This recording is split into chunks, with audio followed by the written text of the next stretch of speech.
Let's get to Bill. We covered this story a lot early on. Kind of got buried in the shutdown and everything this week, but I didn't want to let this story go without talking about it, and that's the revenge porn law that Governor Brown signed this week. Dr. Charlotte Laws is on the line, president of a legal nonprofit and advocate for revenge porn victims, a former Los Angeles City Commissioner. Good to have you with us. How are you? Hi, how are you doing? I'm doing fine. You know, as a parent, I can't imagine anything worse than having to become the spokesperson for this cause, but it's a good thing that it was you and not somebody who just wanted to hide their head somewhere. That's true. Yeah, it's very difficult for victims to fight against this. They really need someone in their family who can fight for them, because they're basically like rape victims. They just curl up in a ball, they get into a fetal position, they want to shut down their online presence, they don't want to talk to anyone, they want to pretend nothing exists. And so it's very difficult for a victim to actually get their photos off the internet unless they have a person who is going to come forth and really put the effort in to help them.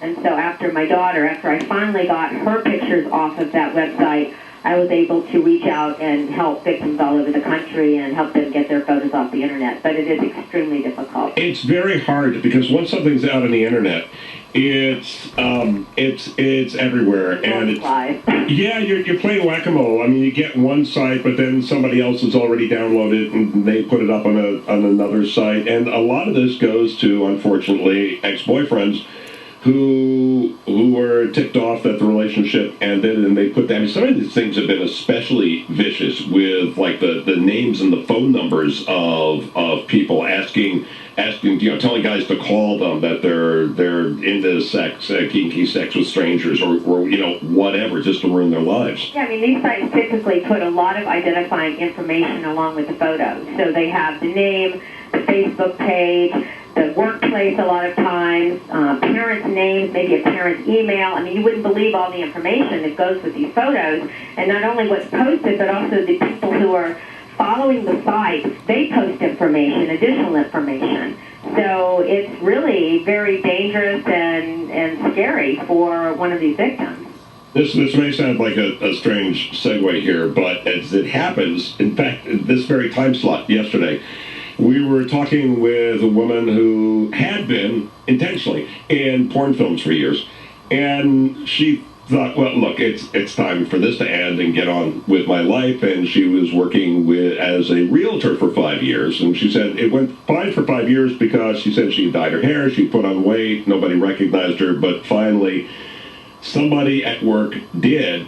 And she got fired. There's a woman down in Oxnard, same story, who was a teacher, and the lesson here is that the internet is unforgiving. So whether somebody is had originally done these on purpose, or this stuff is put on the internet by the diseased mind of an ex-boyfriend, once the stuff is out there, it can destroy your career. Absolutely. I talked to 3 school teachers who were on one of these sites, and 2 of them lost their job over it. And the followers of the site were bombarding the school board and the principal with the nude photos, saying, fire this woman, and all sorts of things. So it was really, really upsetting. It's so cruel. I wonder, I mean, the first person who initially puts it up is just a jackass, but these other people who pile it on, oh, fire this woman, there's this photo, and in the cases of the women we're talking about in the revenge porn law, these are not women that put something out in public intentionally.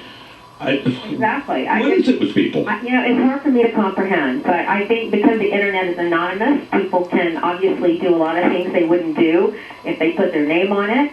And for some reason, this is entertainment for some people. I don't know if it makes them feel better about themselves. I'm not understanding why this is entertainment, but I have seen enough of this revenge porn, investigating all of these sites, to see that obviously some people enjoy doing this, enjoy humiliating and hurting other people. It's really very sad. Well, there's a lot of men who just cannot have a relationship with a woman and are angry about it, and having some power over women anonymously at a distance is...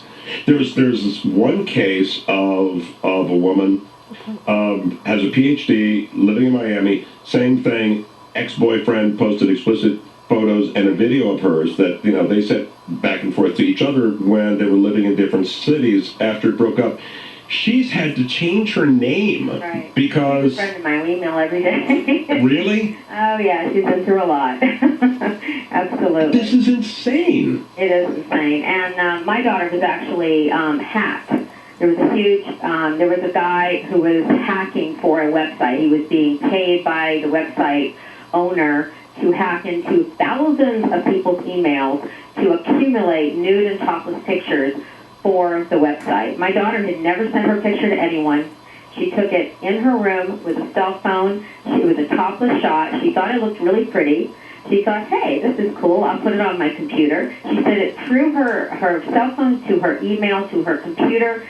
Never would show it to anyone. And then she was hacked. Thinking when she got hacked, she figured someone was after financial data, but she realized 9 days later, no, they were after my topless picture when it appeared up on the website. Oh, my God. Yeah, and a bunch of her friends were hacked at the same time, and because the hacker was getting into one email and then using it to get into all the different friends, and so another one of her friends who was hacked by the same hacker, she had a topless picture which she had sent to her husband. They had just gotten married, and her picture also ended up on the website at the same time as my daughter. So we have this law now in California. One of only 2 states that has such a law, California and New Jersey. But, and here's part of the problem. Apparently the California law, although it's an advance, still a lot of the kind of stories that we're talking about would not be covered. That's true. It didn't start out that way. Senator Anthony Canella's intentions were very good. I've been working with his office for the past 6 months, and he really wanted to put something very strong in place. But it was difficult because it kept getting watered down as it weaved through Sacramento and going through various committees, and it is now not as strong as it could be. However, we have full intention of amending it next year and hoping that at that point we'll be able to protect all victims. Currently, probably only about 10 to 20% of revenge porn victims will be protected. 10 to 20%, so who's not protected? Well, if you took a self shot, in other words, if you took a picture of yourself, you're not protected. And it's a very high percentage. As I said, 80 to 90% of the people take the picture in the mirror of themselves. And that's what you see on the revenge porn website. Additionally, the perpetrator has to act with intent to cause severe emotional distress on the victim, which is really an extra burden for the victim. It's another hoop to jump through. And it's kind of absurd because if someone burglarizes your house, the policeman doesn't say, oh, did he have intent to cause severe emotional distress? Because if he did, well, then we'll arrest him. But if he didn't, no, we won't. I mean, it should be the act. It shouldn't be that you jump through this hoop in order to be able to arrest someone. So those are 2 of the major changes that we hope to change next year. All right. Well, listen, it's a start, and thank you for your advocacy. This is just a really awful, evil thing, and I'm glad you got it pissed off enough about what was done to your daughter that that you did something. Dr. Charlotte Laws, thanks so much for being with us. Thanks for having me. All right, take care. Gil Gross, Talk 910.